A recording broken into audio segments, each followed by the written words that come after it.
Welcome to the What's Lacking podcast. It's your host, Larry Atencia. With me today is Shawn Handy. How old are you and where are you from, Shawn? I'm 31. It's funny because I'm about to say 30, but I just turned 31. I'm 31 and I'm from Philadelphia. What do you do for a living? I'm a photographer and also I'm a teacher, but mainly I'm a photographer. Okay, yeah. I see that you're wearing the t-shirt today with the name of your company. Yes, sir. You want to give it a little shout out or, where people could find you or follow you or, get in contact with you for services or just your photographs, etc. Yes, sir. Yeah. So the name of my company is Handed Views LLC, and you can find me on Google if you just type in Handed Views. It'll just pop right up. I'm on Instagram at Handed Views, Facebook, and everything like that. But yeah, Handed Views was inspired by my last name being Handy and putting a flip on the term candid. So that's where I got Handed Views from. Got it. All right. Are you married? No, soon to be. I'm engaged. Okay. All right. Yeah, Congratulations. yeah. Thank you. Want to tell me a little bit more about your fiance and the relationship? Oh yeah, so there's a lot to tell, but I'll try to keep it brief. She's amazing, man. We actually met at a shoot. It was for a relative of hers, and she hired me and invited me to capture her birthday party, and then that's where I met my fiance. I took some pictures of her, and then that was my way of saying, hey, I want to keep in touch. And I never did this before. I always kept it professional, but I couldn't let it go. So I just I followed up and everything. But she's amazing, man. She's been a real pivotal piece in my in my piece. A real pivotal piece in my piece, if that makes sense. No, it does, of course. And just my a part of the journey, traveling with me to photo shoots.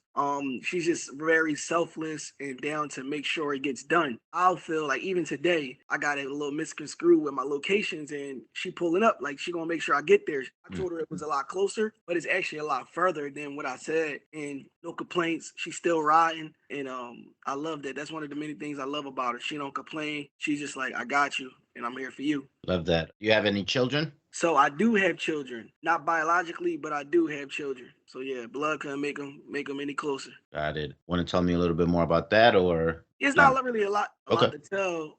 Just two kids from a previous relationship, my fiance's previous relationship. So she has two kids. I welcome them as mine. They Okay. mine. There you go. I love that. What was your relationship like with your parents growing up? So my relationship with my parents, it wasn't like normal, but it became normal. So I started off living with my mom. My mom and my dad weren't together. So I started off living with my mom and would visit my dad on weekends. And then immediately following that, I have a twin sister. Me and my twin sister were separated from my mom. We were removed from the home and we started living with my older sister. She got custody of us and everything like that. So that's how that happened. You want to share the reason why you were taken out of your home, or is that too private and personal? No, we were taken out of the home because my mom just wasn't fit at the time to be a parent. And I think that life took a toll and she just was like, I think it's better. Like she just in her own way kind of like surrendered, like, hey, I think it's better if y'all go here. And the blessing of that was we were still with family. We were with my sister. And then because it's my sister, we were still able to see my mom. So I was still able to see my mom. I just didn't live with her or I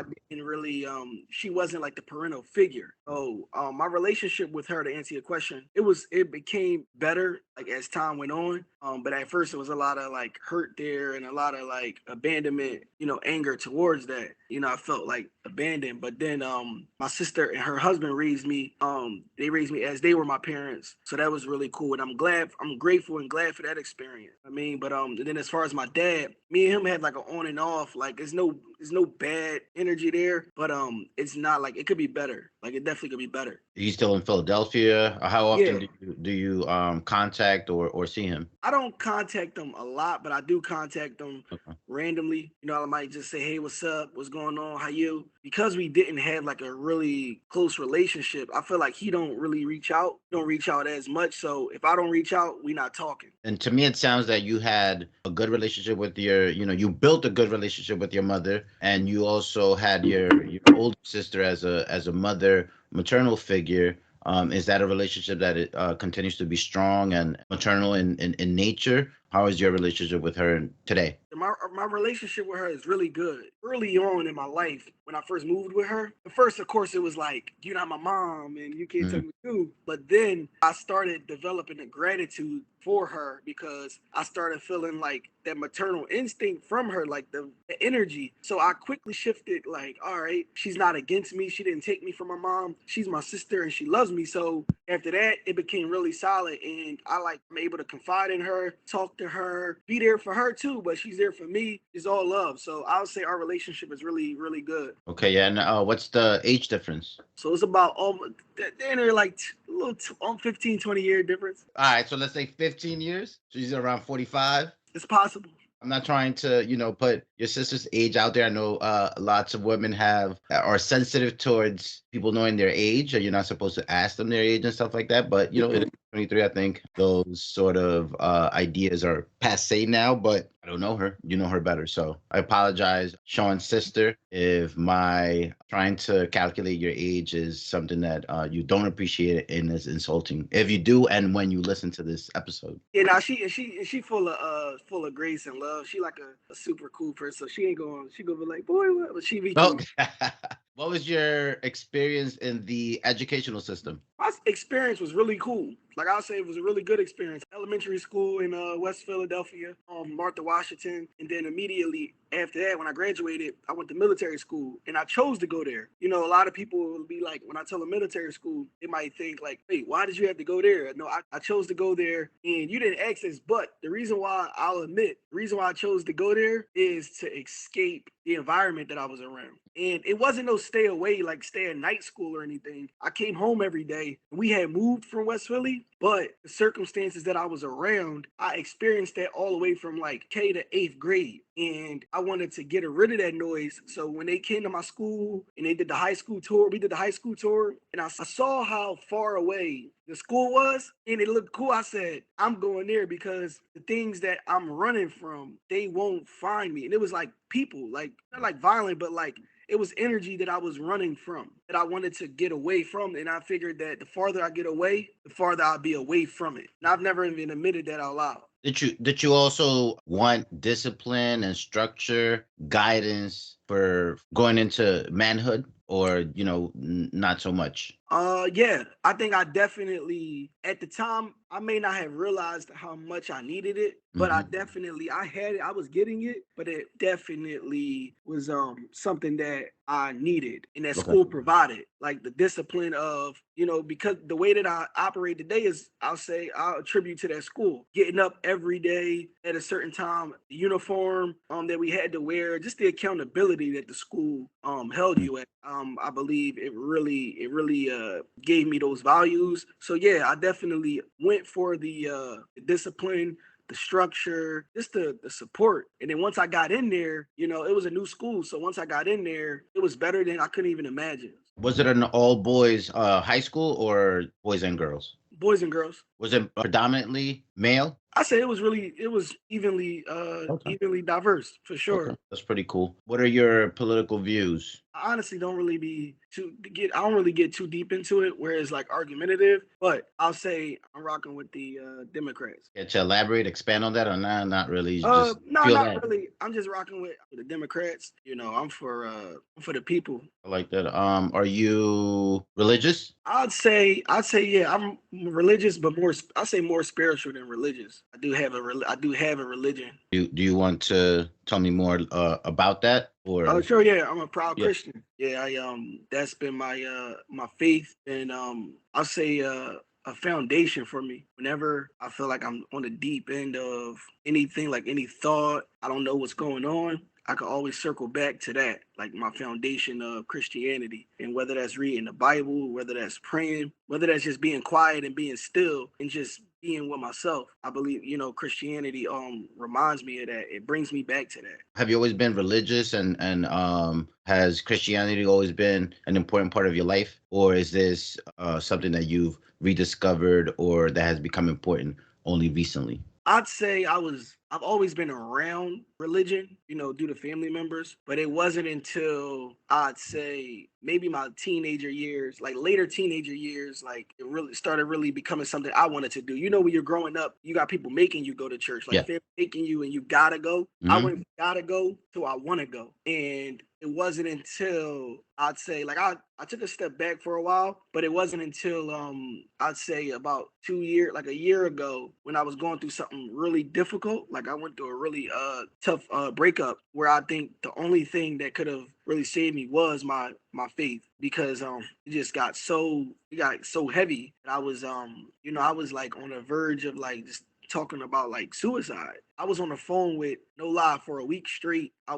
called the suicide hotline like 6 times. You know what I mean? And it was Yeah. just because I just felt empty and lost and dark, and my faith brought me out of that. And at that time, my mentor, he reached out to me. He didn't even know how deep and dark of space I was in.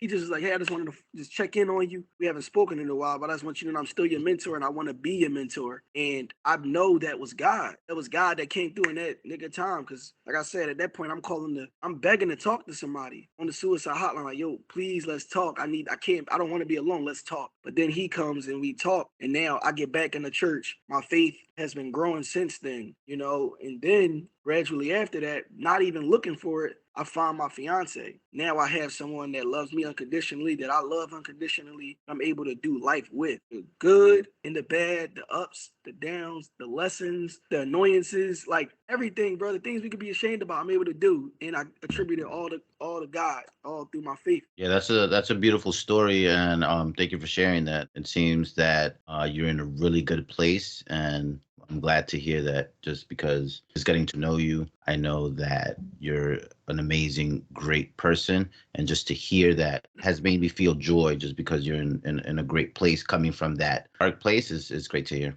Are you doing anything towards self improvement? Self-improvement, yeah. I do therapy. I think the main tool has been therapy for the last like 5, 6, 7 years.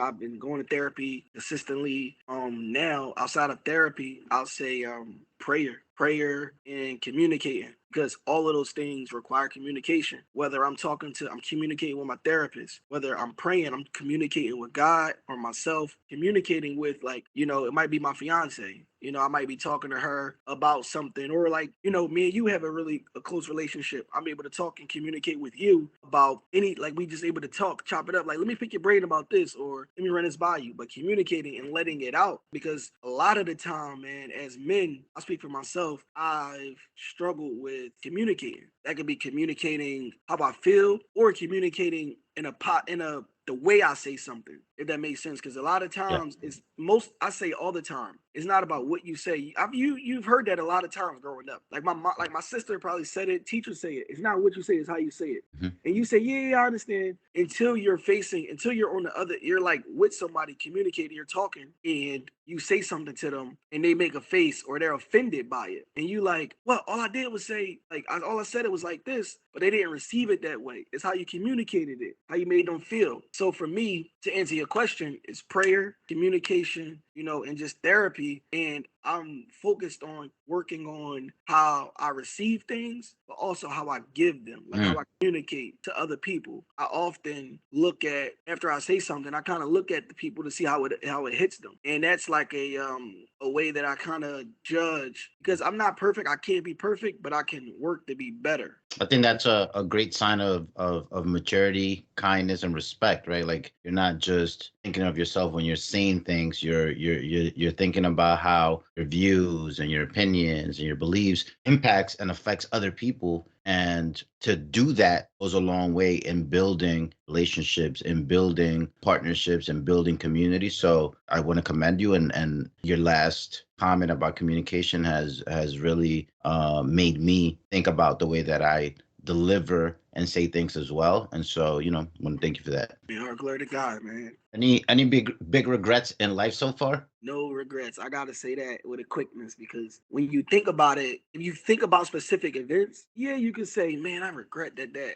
You may want to say that, but I ultimately truly believe everything had to happen the way that it was supposed to. Now, we do have free will. So there are things that we did that may alter the way that we go. And I believe that even if we go off our path, we ultimately find our way back. So I don't believe there's no regrets. Like even if I do something that wasn't in the will of God for me, I believe that he'll correct my path and then put me right back where I'm supposed to be. So ultimately, no regrets. I'm exactly where I'm supposed to be, doing exactly what I'm supposed to be doing at the exact moment. I don't want to interfere with that at all. That's fair. I think. How about you? Huh? What was you about to say? What you gonna say? No. Regret? I said. I think a lot of people, not a lot of people. I think Joel Chris, which was another guest of the podcast, had said that this question was a little bit of a downer, and your response. It's been so that it shows that maybe this question isn't necessarily the best one to ask for all people. Although some people have been able to just focus on past transgressions, past mistakes, and how those have helped them become Mm-hmm. who they are. But in retrospect, having the ability to say, well, had I not done those things, the person that I am today, the growth that I have today, maybe would have come earlier, or I would have gotten to realizations of myself and my truth in a faster manner. So yeah, I think maybe there is no wrong answer to this question, which is there are no regrets, because who you are right now, like you eloquently stated, is where you're supposed to be. But on the other hand, trying to focus on the past and things that you in the past did that held you back could also help you today come to a better sense of what's necessary to continue growing or to become a better person. Yeah, because I can see why the person would say, "Dang, it's a downer," because you could be talking about, it's positive, and then you're like, any regrets.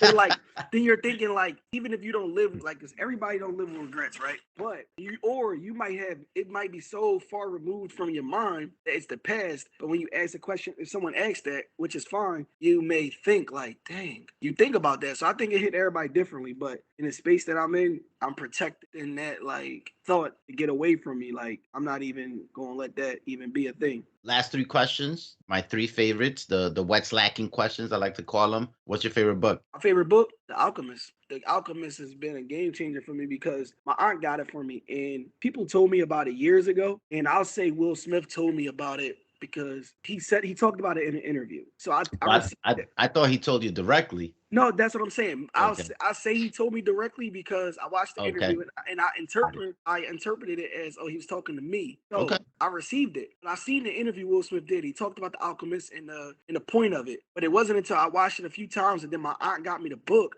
I read it the first time. I wasn't ready to receive it. So I read it Mm. again. I read it twice. The second time it hit me. And then I watched the Will Smith interview and I'm like, it all makes sense. Reason why the book is my favorite is because of the whole aspect of trusting that you're exactly where you're supposed to be. And also, it's okay to get out of the norm or the not even the normal, the plan that you thought you had for your life. I think the moment that you let go is when life starts. Like the moment Mm. you let go of what you say, this is what life is supposed to be like, this is what I'm gonna do. I think that's when life starts. You know what I mean? Because I think that then you'll really be open to what it is that you like, or life will also show you some things that you may be put here to do. And then once life shows you those things, then you try them out. And I believe what feels like what kind of like sticks together, like what naturally sticks, go with that. So the Mhm. Alchemist taught me that because the young guy Santiago, he wanted to just be a shepherd boy, and had he not left his home, he would have been just that. But he was a lot more. You know what I mean? Right, yeah. And it was hard and difficult for him to leave because of the strength and depth of his love for the person that was with him. And for him to sacrifice that and to leave it all behind allowed him to then become the person who then could come back and truly be great. Exactly. And trusted that following and submitting to a greater force would eventually lead to enlightenment and the discovery of what one's purpose in life is. Exactly. I got that from there, and I wonder if they'll ever make it a movie. But I thought Will Smith is trying to produce the Alchemist movie. I think that's what he has stated in previous interviews, which is that's his favorite book, and he's trying to make it a big budget Hollywood production. oh, that'd be crazy. Favorite movie of all time? my favorite movie of all time is The Pursuit of Happiness. You're a big Will Smith fan. Yeah, pretty much. Like I'll say the reason why The Pursuit of Happiness is my favorite movie because The Pursuit of Happiness is one of those movies where it just has like an underdog story. Like I love underdog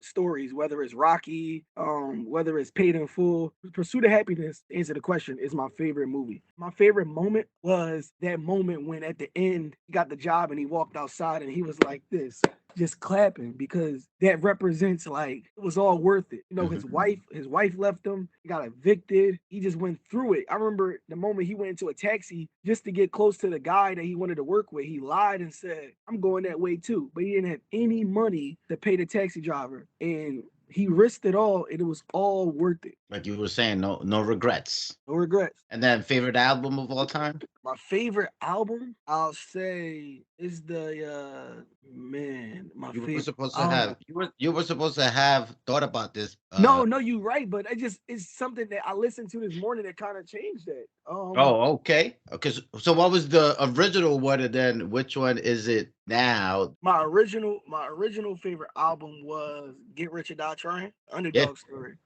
Get Rich or Die Trying, but then it changed to Wale. That's crazy. Wow. When did this album come out? 2020. I haven't really been following Wale recently, and just hip hop and music in general. But okay. I'll say that because in that album he was talking a lot about healing, being a black man and just healing from like trauma, pain. And that album helped me be able to drive on the highway. Before that album, I was afraid to drive on the highway. And I was working a job where I had to drive a car for a long time. We was driving cars around the city. So I put that album on, and one of the first things he talking about was a black man learning to love himself. So he talked about that, and by him saying that, I was like, damn, let me see what this album is about. So I listened to it, and I'm driving around. I had to drive around for an hour. So I'm driving on the highway that I was scared of for an hour, just listening to the album. Calm you down. It calmed me down. So after that, I realized it was my turn. It was my time to be done driving the car to charge it up. I was like, man, I listened to this whole album and I drove the highway back and forth with no problem. And now I'm good. What's the yeah? Now I'm good. Yeah, Wale cured you. What's the theme of that album? I've never heard of It was about healing. It was about, I say that album was about Okay, yeah, you did mention that. identifying, like he was really vocal about identifying what was like bothering him, the things that he took accountability for, like if he hurt anybody, the pain, why he wasn't able to really love fully, and just things that he's experiencing. And I related to a few of them. And it also showed me how to dig deep, but also be okay to confront them things. Because as men, oftentimes, like we mentioned earlier, it's not easy to be vulnerable in a space where it's not supported by everybody. Yeah. You know what I mean? You got a few people that support it, like your mom, maybe your grandma, your family. And if you're fortunate enough, you find a partner that is able to like love you and support you in that and make it a space of, yo, it's okay. I think based on that explanation, that would probably be a better, deeper album than Get Rich or Die Trying. Although Get Rich or Die Trying, I mean, it's just so fun. No, that was therapeutic too. The Get Rich or Die. hunger, exactly. Yeah. The energy behind what 50 represented at that point, and just his hunger for more and succeeding at any cost. What's your favorite song from that album? It gotta be Mini Men. I was thinking about that song yesterday. I don't know why it just popped. I was like, I don't know why, but yeah, I was thinking about that song yesterday. That's funny. Mini Men, because when he said it's clear, like what he said, follow that. I get it. He was expressing his experience, but he said now that it's clear that I'm here for a real reason. Because he got hit like I got hit, but he ain't breathing. He was expressing pain. It was some light, and the song was kind of dark. It was like dark, gritty. But him when he said it's clear that I'm here for a real reason, that to me was a moment of light. Like, all right, it humanized him. Like it humanized him to me. What's the one with Eminem and Patiently Waiting? and Lloyd Banks? No, not Patiently Waiting. What's the one with Lloyd Banks? Well, I don't remember. Maybe I mean, because Patiently Waiting was patiently. Yeah, Patiently Waiting. Eminem's hard. Verse, crazy. That's hard. And I know Lloyd Banks has a verse in that album too where he went off, but yeah, I'm 38, so you know my memory isn't as good as it used to be. That's all good. But any concluding thoughts, any parting thoughts for the audience that you'd like to share, or? Man, I think everything was covered. I think this is a really cool conversation with you, Larry. I appreciate it. I appreciate you. I love the responses, and I love how authentic and genuine you've been, and appreciate you joining us. And I will see you on Monday. See you Monday, my guy. All right, man. Take care. You too, bro. Peace. Peace.